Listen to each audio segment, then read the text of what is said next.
So let me ask you a couple of questions. First one is, what do you think about horoscopes? Let's suppose I were to come to you and say, I've got a great lesson today because I read my horoscope this morning. I didn't, by the way. But if I said I read my horoscope this morning and it said it was going to be a great day, what would you think about that? Occasionally you'll have believers who will say, well, I don't think you should, preacher. But I can. I'm pretty sure that's not right. What's good for the goose is good for the gander. And if it's good for me, it's good for you. But what do you think about Christians reading their horoscope? Some might say it's just an innocent enough thing. It's looking at the newspaper. What's the big deal about that? Or situation number two, let's imagine your child or your grandchild opened up a Ouija board. It's a game produced by Parker Brothers. And they opened up for Christmas. What would you think about that? What would you think about a Christian child, a child of a Christian family playing a Ouija board?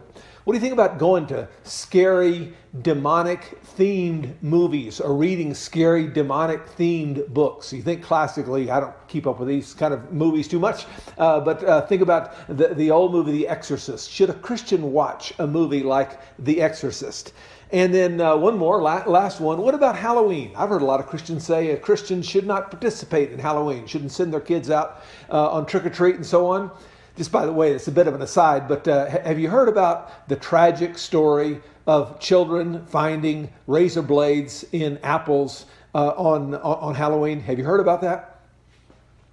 Did you know that is absolutely false? That it's never happened? Not only has that never happened, but no child, no stranger has ever been harmed by any trick-or-treat candy of any kind. And it is an illustration of the fact that sometimes bad news travels more quickly than good news. And sometimes our fear is not calibrated to reality. A lot of people are worried about strangers. You can find signs up on parks sometimes that say, stranger danger.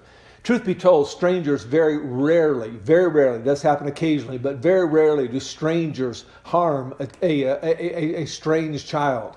Who you need to worry about is not strangers. Who you need to worry about is your stepfather. It's that weird uncle. It's somebody in your family who is around. But anyway, that is a bit of a side. We were talking about Halloween. All right, now we're going to answer these questions in a moment, but let me say a couple of words to you as teacher, and that is this. Teaching is about connecting the Bible to life. So if we just teach the Bible, we say this is what happened in the Bible, then that happened, then this has happened, then these commands were given back to them, and we never talk about life, we haven't adequately taught the Bible. Teaching the Bible is about connecting the Bible and life, and you got to do both. You got to talk about life.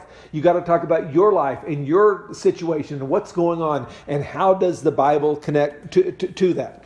And a second thing I want to say to you as a teacher is this. An introduction should answer the question.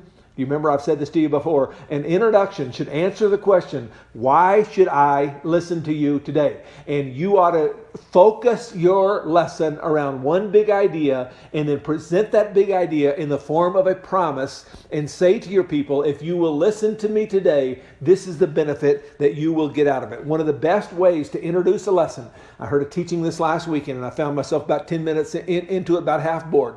And I found myself thinking, what are you trying to say?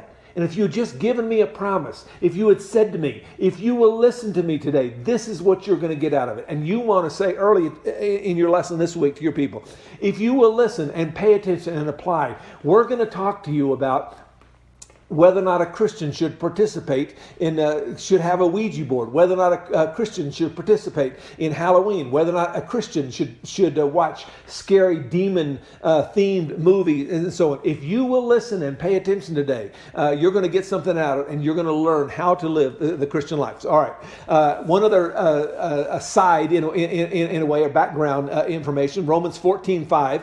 One person considers one day more sacred than another.